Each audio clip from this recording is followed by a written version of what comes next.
রাসূল সাল্লাল্লাহু আলাইহি সাল্লাম বললেন যে বাঁচার পথ তিনটে। এক, নিজেকে কন্ট্রোলে রাখো, বাড়ি বাইরে যায় না। দুই, মুখখান বন্ধ রেখো, মুখ ব্যবহার করো না। তিন, পাপের জন্য কাঁদো, জান্নাত পেয়ে যাবে। এক, মুখ বন্ধ রেখো। ভালো কথা ছাড়া মুখ দিয়ে ব্যবহার করতে পারবে না।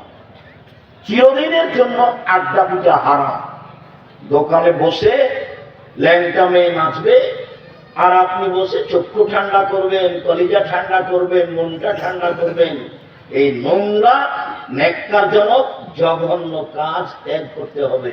চিরদিনের জন্য দোকানে বসে আড্ডা পিটা হারাম।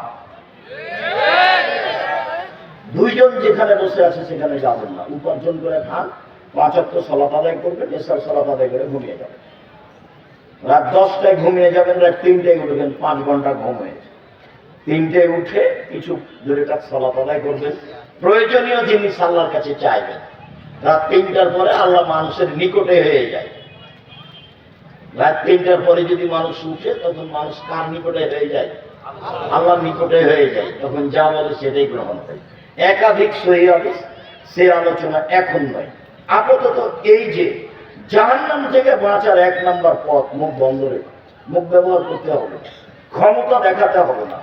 দাপট দেখিয়ে দুদিন বেঁচে থাকার প্রয়োজন নেই। দাপট হারিয়ে যাবে, দাপট হারিয়ে যাবে, চিরদিন থাকবে না।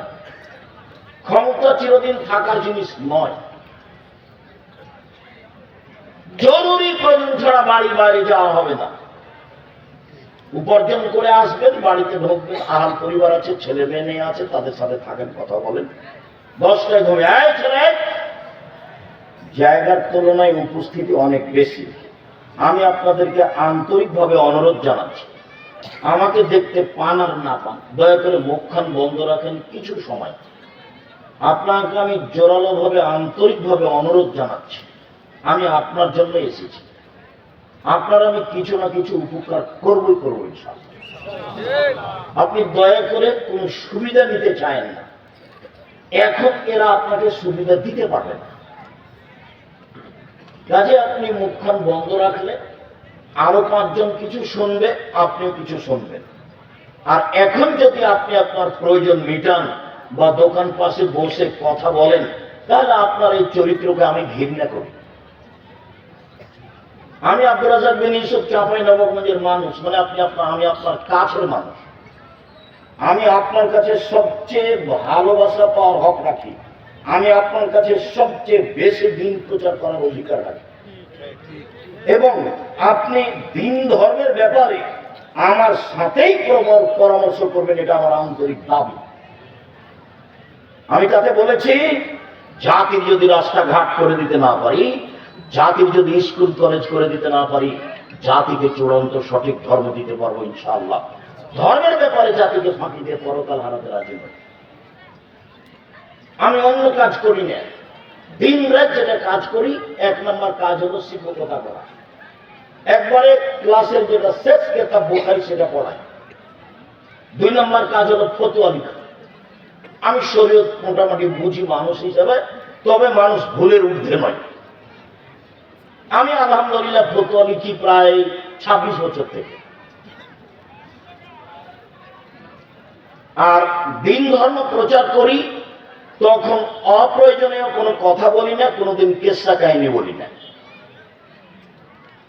একবারে 90 সাল থেকে এখন পর্যন্ত সব চ্যালেঞ্জ দেওয়া আছে। কোনো জায়গায় যদি দেখা যায় যে আমি মাযহাবের ব্যাপারে কথা বলেছি বা সরকারি কথা বলেছি, তাহলে আমি জাতির সামনে কথা বলবো না। এক, মুখ বন্ধ রাখতে হবে। মুনাফিকি করে কোনো লাভ নেই। দিন রাত হ্যাঁ করে হেসে এরার বিরুদ্ধে বলে এখানে সেখানে গিয়ে তাহাজ্জুদ পড়ে জান্নাত কিনে যাবে। আর সব 1 শ্রেণীর অশিক্ষিতা মেয়ে, আর বাপে বলেছে আমার মেয়ে মাস্টার ডিগ্রি পাস।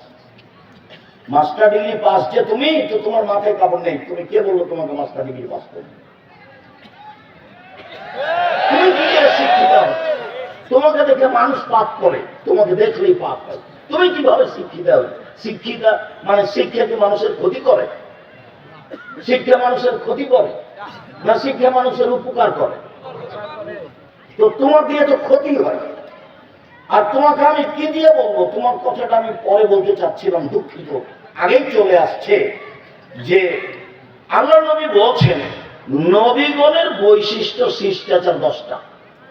এটা বৈশিষ্ট্য নবীগণের। সব নবী এই শিষ্টাচার পালন করেছে, আদম থেকে নিয়ে মুহাম্মদ সাল্লাল্লাহু আলাইহি ওয়াসাল্লাম পর্যন্ত সব নবী। শিষ্টাচার 1, এফাউল্লাহ, দাড়ি বড় করতে হবে, ছোট করা চেঁচে ফেলার কোনো সুযোগ নেই। দাড়ি চেঁচে ফেললে নারী সাদৃশ্য হয়, দাড়ি চেঁচে ফেললে মানুষ নারী মহিলার মতো হয়ে যায়, দাড়ি চেঁচে ফেললে পুরুষত্বা কমে যায়, দাড়ি চেঁচে ফেললে চোখের পাওয়ার কমে যায়। তো নবীগণের বৈশিষ্ট্য 1, দাড়ি ছেড়ে দেওয়া তার নিজের গতিতে। 2, কাসুর সারি, মোচ কেটে ফেলা। মোচ চেঁচে ফেলতে হবে না, কেটে ফেলতে হবে। মোচ কিছু থাকবে, এটা পুরুষের পরিচয়। 3, কাসুর আসবার, নখ কেটে ফেলা। তো তুমি একটা মাস্টার ডিগ্রি পাস মেয়ে, ম্যাট্রিক পাস করেছে, তোমার নখ বড় আছে, তুমি বলো দেখি কিভাবে তুমি শিক্ষিতা? কে তোমাকে বললো শিক্ষিতা? আমি আব্দুল্লাহ দেখে কিছু বলিনি। তোমার বাপ যদি বলে থাকে তোমার বাপও অশিক্ষিত মানুষ, তোমার মা যদি বলে থাকে তোমার মাও অশিক্ষিত মানুষ। আর তোমার মা যদি কোনোদিন তোমাকে নখ কাটতে না বলে থাকে, নিশ্চিত তোমার এটা মা নয়, এটা তোমার সৎ মা,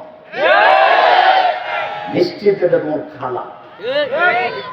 সৎ মা ছাড়া তোমার কল্যাণ চাইলো না কেন?